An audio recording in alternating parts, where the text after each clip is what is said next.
thermochemistry. Thermochemistry deals with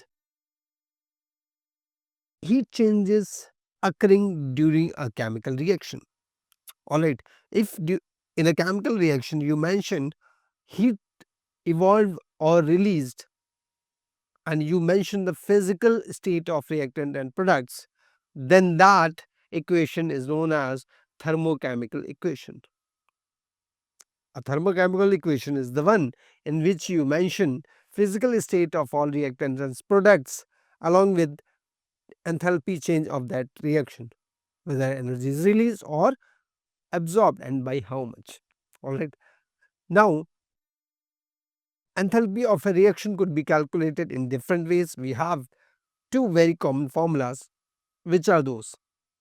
The formula goes like this: enthalpy of a reaction equals to summation of enthalpy of formation of reactants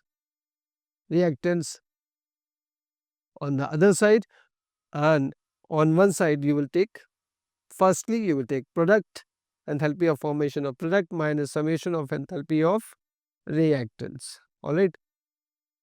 So this is one formula for calculation of enthalpy of reaction, and another formula is in terms of bond energies. What is that? Summation of bond energies, summation of bond energies of reactant minus summation of bond energies of product. You can use any of the formula depending on the situation. All right. Now we have few more things to discuss, such as whether a reaction is exothermic or endothermic. What does that mean? Exothermic reaction means that energy is being released. Endothermic means energy is being absorbed. So if a reactant absorbs energy, then the energy of the reactant increases. While going to the product side, energy is absorbed in an endothermic process. So that means energy of reactant is less, energy of product is more. All right. So difference in energy, energy of product minus energy of reactant will always be positive. So for an endothermic process, delta H equals to positive value.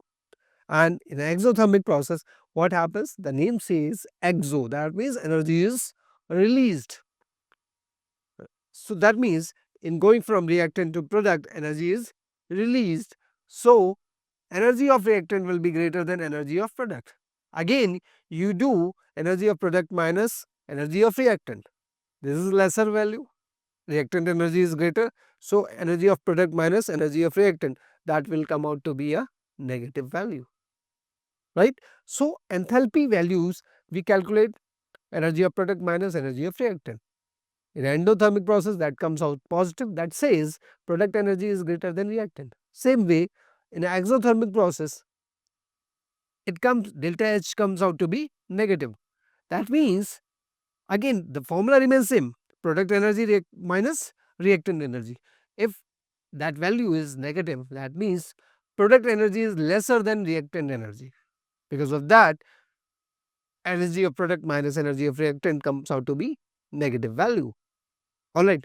So these are few basic things which we all must know, right? Few more things are mentioned over here. One is enthalpy of formation. What does that mean? That means that formation of 1 mole of a substance is happening from its constituent elements in their reference state at standard temperature. That is too much to take, right? So I'll show you with the example. Come. So if I have to prepare 1 mole of HCl, so what is the reaction I will take? You know, H2 plus Cl2 gives HCl, right? So it is 1 mole and it is getting formed from its constituent elements in their natural state. Remember this, enthalpy of formation of HCl. What is getting formed in this reaction? HCl. So energy of formation of the product getting formed is equals to the energy released or absorbed during the formation of 1 mole of that compound from its constituent elements. So in this reaction, what do you think? HCl will come out to be 2. right? So energy of this will not be enthalpy of formation. Oh, why is it so? Because I told you the formation enthalpy is for that product which is getting formed 1 mole. Here you are getting formed 2 mole. That means energy released or absorbed will be doubled. So the equation should be like this. Equation should be like this: half H2, half Cl2. This should be in gaseous state, natural state, and this should be in gaseous state. Again, it's natural state. And here we will have not 2 mole. We should be having only 1 mole. What should be there? Only 1 mole. And this should be in gaseous as well. So the energy released or absorbed during formation of 1 mole of product from its constituent elements in their natural form. Again, I am repeating: energy absorbed or released when 1 mole of substance formed from its constituent elements in their natural state. Energy of this reaction released or absorbed, whatever it is, will be known as enthalpy of formation of HCl.